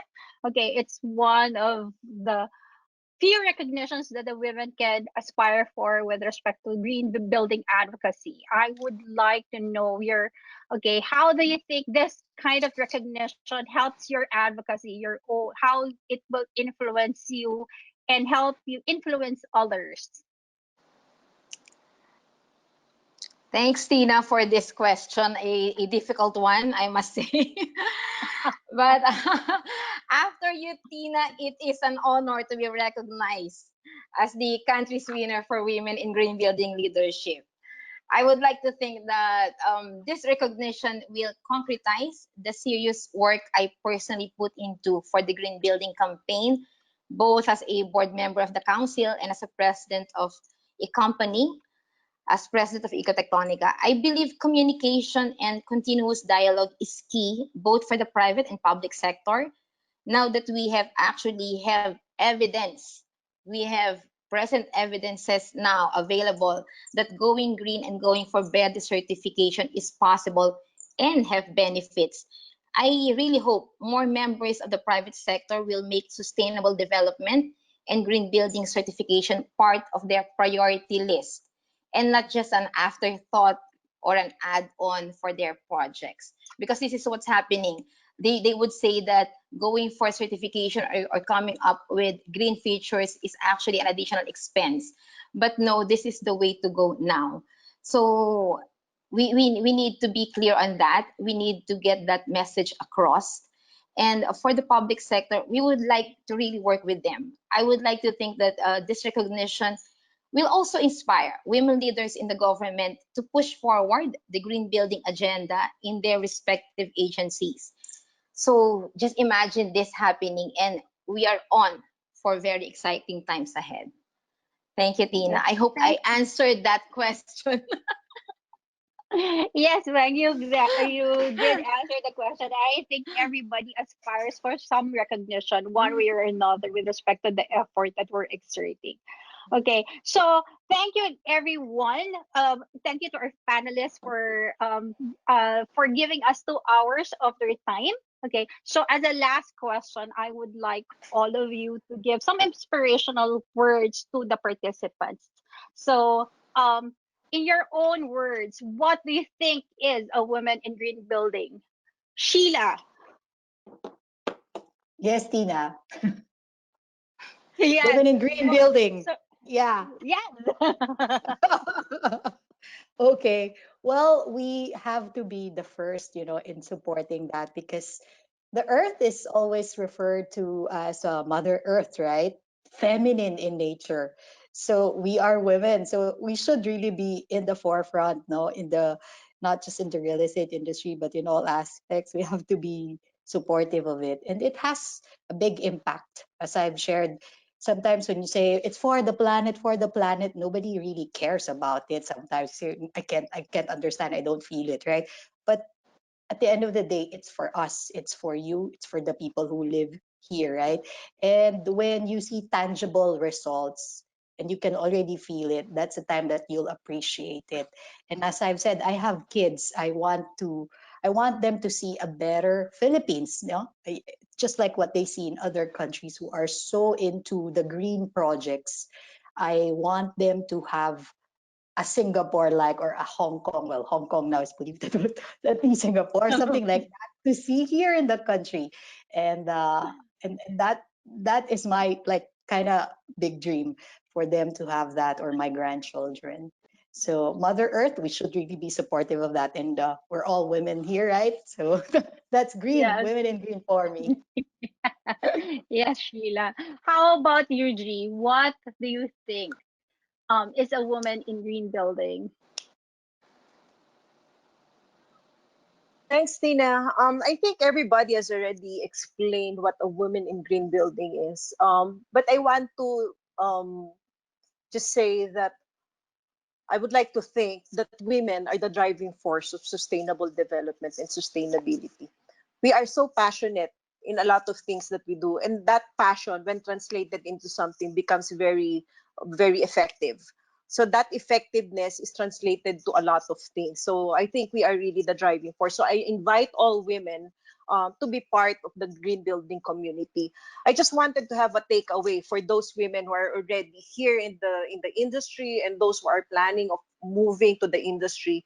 Remember that green development and green building certification is not the end of the story. Remember that it is fairly easy to design and construct a higher performance green building. But the most difficult and challenging to make is for that green building perform to the design specifications and to make it efficient beyond the design. Remember always people, planet, and then profit first. Thank you. Thanks, G. Thanks, G. I agree. People, planet, and profit. Profit would be the last. How about you, Carla? Hi, Tina. As this is the final question, no, allow me to correct an earlier statement before answering the question. When I was answering your second question earlier, I mistakenly mentioned another project as a first lead and well gold building. This is actually Minarco Tower, the pilot project of Minarco Development Corporation that earned this recognition. On the other hand, Arthalan Corporate Tower is also a trailblazer for having obtained the highest mark for both Verde and LEED. Wow. So to answer Yes. your question, being a woman in green building is to be happy about a fellow leader's success because she's not just laying out the path for this group. Us, Sheila, you, Tina, G, um, but also the future women leaders. To be in this panel and be given a platform to express our cause and motivation, I feel we owe this to the women leaders before us. It is our way of paying it forward to continue our work so that many more will follow suit. It also means wearing many hats and fighting for at least two causes at the same time to build healthy and sustainable places. And what is a sustainable built environment if its inhabitants are not healthy or secured in their workplaces or dwelling places? So to me, we'll continue to advocate creating a gender balanced workplace. As women leaders, we all have our fair share of obstacles, as we heard earlier. We can only continue to our untiring to continue untiringly work towards our goal if we have the support of each other and the backing of our fellow women leaders and nonprofits like PHILGBC that give us avenue to promote this cause. While it is wise to have healthy competitions among firms and practitioners, it is wiser that we realize we have a single common goal, and that is to preserve our environment. Driving change by lobbying for better green building regulations and incentives is not an easy task. So is finding faster and better sustainable solutions that will lead to create contributions to a net zero world. Uh, as mentioned 2 weeks ago in episode 5, moving towards net zero world is a lofty aspirations, and we need as many leaders on board. We need to pave the way for new breed of leaders that will be our partners in creating a rapid snowball effect to lead this transformation. We can, well, you can count on me, ladies, and PhilGBC to be your partner in effecting this change in our constantly evolving industry. Okay. Thank you very much, Carla, for that. How about you, Weng? Last but not, of course, not the least, Weng. What do you think is a woman in green building? First, before giving the answer to that, so to you, Tina, G, Sheila, Carla, and Anna Tunggol of PhilGBC, I share the recognition with you in the leadership of women in green building and to all women in the green building advocacy. Let's give a round of applause to ourselves. We did something for the betterment of the planet. So a woman in green building is somebody who guides and motivates her team. She pushes green building projects to realize full potential. She inspires future building professionals to do better for our planet and the people. A woman in green building is a leader who balances mind and heart with her actions in the pursuit of sustainable development. Thank you, Tina, and thank you very much for having me and having us for the Women in Green Building. Okay. Thank you, Weng. So thank you again to Carla Cruz, Sheila Labian, Weng Ramos, and G. Garcia for the valuable information that they've shared with us. And thank you to all of the participants for listening to us for this past few hours. Mario. Thank you, Attorney Tina Samson, for moderating that conversation. It was really a very inspiring conversation. And thank you once again to our panelists, Ms. Sheila Lobien, Ms. Carla Cruz, Ms. Rowena Ramos, and Ms. G. Garcia. We hope that the conversation this morning for you, our participants now, inspired confidence in more women to take a leadership role in promoting green building and sustainability in our industry.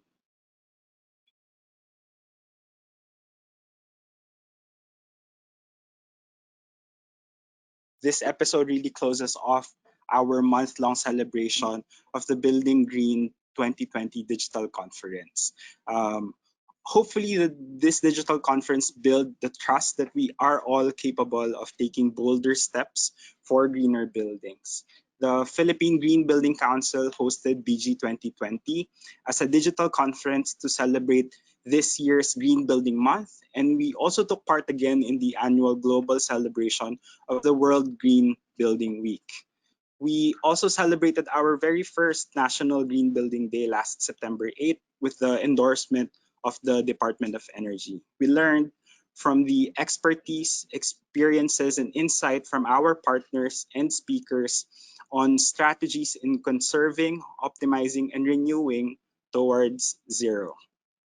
The PhilGBC was an early proponent of hot desking and digitalization to promote the efficient use of spaces and further resource efficiency in buildings. Who would have known that the new normal would push most industries towards this digital direction? But we were ready. The PhilGBC was ready for this new landscape and enabled us to host a month-long program for our participants, for the public, and for our members.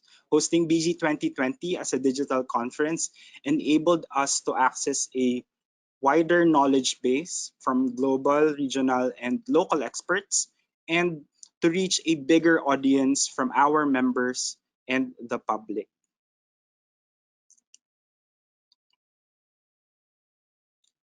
We formally opened BG 2020 with the very first episode, the opening on September 8th on the National Green Building Day to kick off the month-long celebration. And we heard from messages from our chair of the PhilGBC, Mr. Edgar Sabidong, the Chief Executive Officer, Mr. Christopher de la Cruz, to set the direction of the succeeding episodes of the digital conference.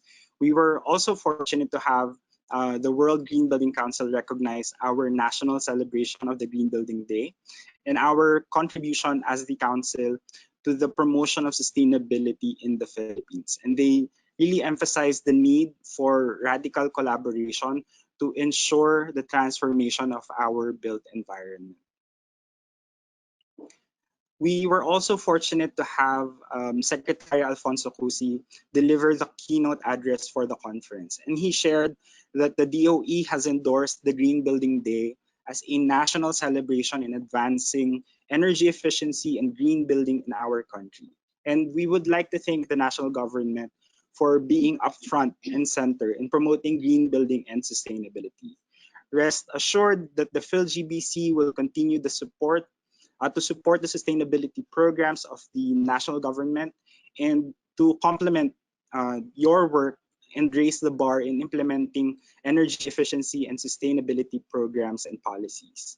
And in line with this objective, the PhilGBC has officially launched the Advancing Net Zero Philippines program to accelerate the uptake of net zero projects in our country. As mentioned, we are aiming to complement the work of the national government on energy efficiency and conservation. And through the Department of Energy, the PhilGBC hosted an episode for the programs of the department and the current status of the implementation of the Energy Efficiency and Conservation Act. During episode 2, The Law, Director Patrick Aquino of the Department of Energy explained the provisions of the Act and graciously answered questions from the participants to support the implementation of EENC in building projects. And the PhilGBC is committed to participate in these discussions on energy-related standards and codes with the DOE. We recognize the importance of building capacities of professionals and project proponents to support the design, construction, and operations of green building projects. For episode 3, the Verde Professionals, the PhilGBC hosted a Verde Professionals basic training course and welcomed 20 new CBPs, bringing the total to 689 certified Verde Professionals all around the country. We also highlighted the work of building professionals on their sustainable design practices during episode 4, the Building Professionals. We heard from Climergy, Environet, Arcadis Philippines, KMV Asia, and the Palafox Associates on their strategies in incorporating sustainability and green building in their design, construction, and operations services. We recognized that the transformation of our built environment towards sustainability is possible through the collaboration of businesses, governments, and organizations. During episode 5, The Partners, we learned about the work of our partners in the industry. PE2, German-Philippine Chamber of Commerce, IFC, and ICLEI on energy efficiency, renewable energy, and green financing that supports sustainable development for the built environment. As we are seeing an increasing number of green building projects in the country, we needed to expand the program and create more opportunities for individuals to become involved on the assessment side of the Verde certification. For episode 6, The Assessor, the PhilGBC hosted a Verde Assessors training course for new assessors for Verde and to provide updates on the processes for assessment and certification to existing certified Verde assessors. This month, we also officially launched the Green Building Procurement Hub during episode 7, The Technology. Green Building PH is an online platform for green building products and services and green building projects for lease. The platform is aligned with our objective to connect project proponents and the public with manufacturers and suppliers and service providers to support the design, construction, and operations of your green building projects. You may access the hub at greenbuildingph.org. In addition, Episode 7 featured technical presentations from solution providers that addresses some of the performance requirements of your green building projects, including presentations from Signify Philippines, Pacific Paints Boysen, Audio, Daikin Air Conditioning, Wieland Electric, AGC, and Sangoban. The second week of the conference also featured the work of some of our member contractors and specialty trade contractors during Episode 8, The Specialist, including Maynilad Water, Wall Vision Corporation, Monocrete Construction Philippines, and First Balfour. They shared their experience, insights, and expertise in delivering green building projects, particularly in promoting sustainability under the new normal. We opened the Green Building Week with Episode 9, The Leaders, where we announced the winners of the PHILGBC Leadership in Green Building Awards 2020. Thank you to our panel of judges and congratulations once again to Arthurland Corporation for the Business Leadership and Sustainability Award, Arthurland Century Pacific Tower for the Leadership and Sustainable Design and Performance Award for the Commercial subcategory, Botanica Nature Residences for the Leadership and Sustainable Design and Performance Award for the Residential subcategory, and Ms. Rowena Ramos, Principal of Ecotectonica Inc., for the Women in Green Building Award. We applaud your leadership in green building in the country. They are also our official representatives for the Philippines to the World GBC Asia Pacific Regional Networks APN Leadership Awards 2020. We also applaud the efforts of local government leaders as they continue to push for programs and policies to ensure the sustainability of projects in their respective jurisdictions.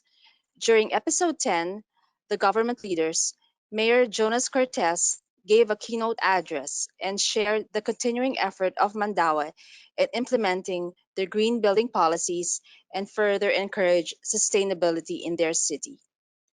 We also learned from the Department of Environment and Natural Resources Biodiversity Management Bureau on their policies and programs for urban biodiversity and actions to ensure to protect and improve urban natural resources. During the episode, eClay with the PhilGBC launched the Accelerate Project online platform for resources for local governments on energy efficiency and green building. As we move towards net zero during Episode 11, The Alternative featured technologies and projects that have incorporated on-site and off-site renewable energy strategies. We heard technical presentations from Solar Energy, AGC, and SN Aboitiz, and heard from the insight of ITAL Pinas Development Corporation on how they incorporated RE in their sustainable strategies for their projects.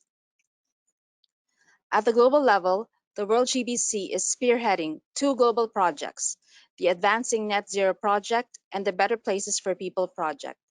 These projects highlight the role of buildings as a solution to the climate crisis. Our colleagues from the World GBC also enjoined us to take bolder steps for greener buildings, including driving discussions towards net zero and prioritizing the health and well-being of users of our buildings. We also heard from our partners in the region and in the country in promoting net zero and health and well-being in building projects. Our colleagues from the India Green Building Council shared their net zero and health and well-being programs in India and how they are leading the movement in their country. We also heard from AGC on their energy efficiency and renewable energy solution, and from NEO on their health and well-being programs for their tenants and operations of their buildings. Closing the World Green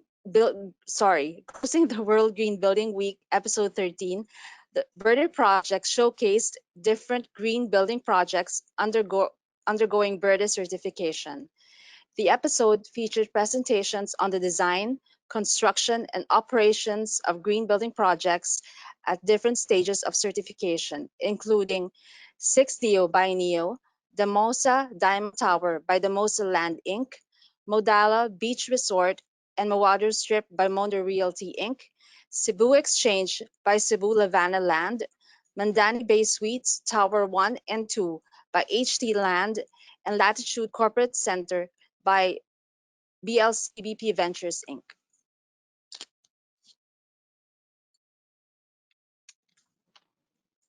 As we heard from the conversation of women leaders during episode 14, the Women in Green Building, we hope that BG 2020 inspired you to take a leadership role in promoting sustainability and green building in the design, construction, and operations of your projects.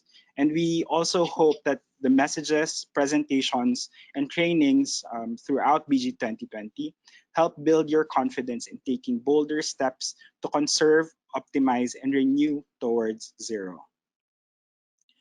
These activities were possible with the support of our BG 2020 sponsors, our Diamond Sustaining member, Neo Property Management Incorporated, and our conference sponsor, AGC Incorporated.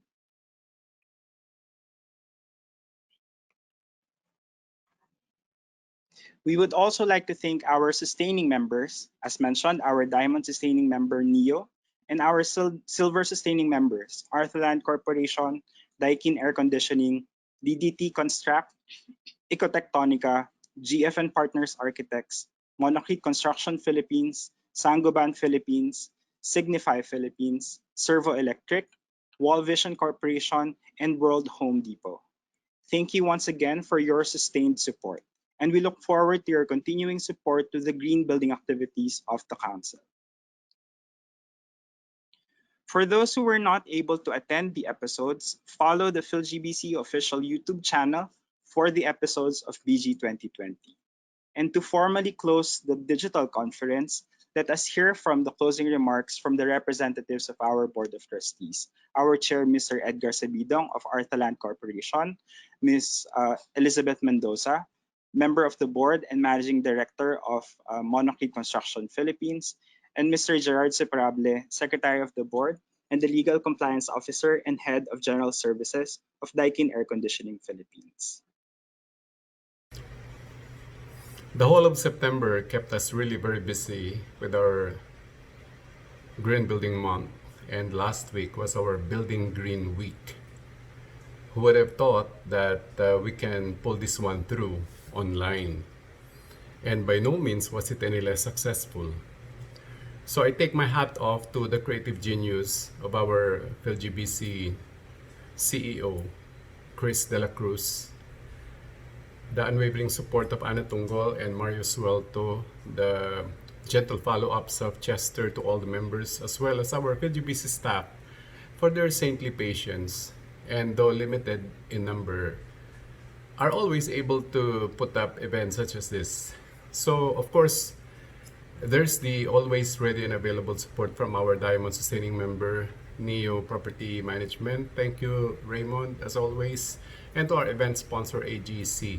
Of course, to our Board of Trustees, to our CBPs, to all members, and the companies, to all our birthday projects. I cannot be any prouder having seen your various presentations. And of course, I'd like to also make mention of our government leaders who came to support for all the technical presentations coming from our technical experts and specialists. Thank you. To, of course, our friends from the World Green Building Council, from our WGBC Asia Pacific Network members as well, for making our event a truly successful one. So once again, thank you to all. As we say, mabuhay, and we hope to see you in BG 2021. Thank you, PhilGBC team, for organizing this event, and to all the speakers who shared their expertise and solutions for common challenges that we face today.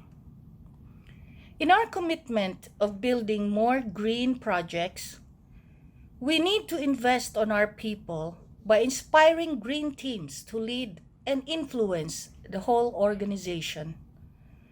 Raising awareness is crucial to environmental sustainability. Everyone must keep in mind that resources can be depleted and are being depleted. All efforts must be made to reverse this effect. The importance today lies in our eagerness to share our best practices, our time and effort to promote and contribute to our green advocacy, all leading to not just local but global cooperation. It is our responsibility to provide a viable future for ourselves and generations to come. My warmest greetings and congratulations to the Philippine Green Building Council for successfully conducting this year's Building Green Conference with the theme Conserve, Optimize, Renew equals Zero. The entire PHILGBC team wishes to thank all participants, speakers, and sponsors for joining us during this World Green Building Month and actively participating in our daily episodes of BG 2020. We invite everyone to stay tuned as we will continue to have online activities for you in the future. Daikin remains committed to be one with PhilGBC in our advocacies to provide safe, healthy air environments while striving to reduce greenhouse gas emissions to net zero. Thank you once again and see you next year.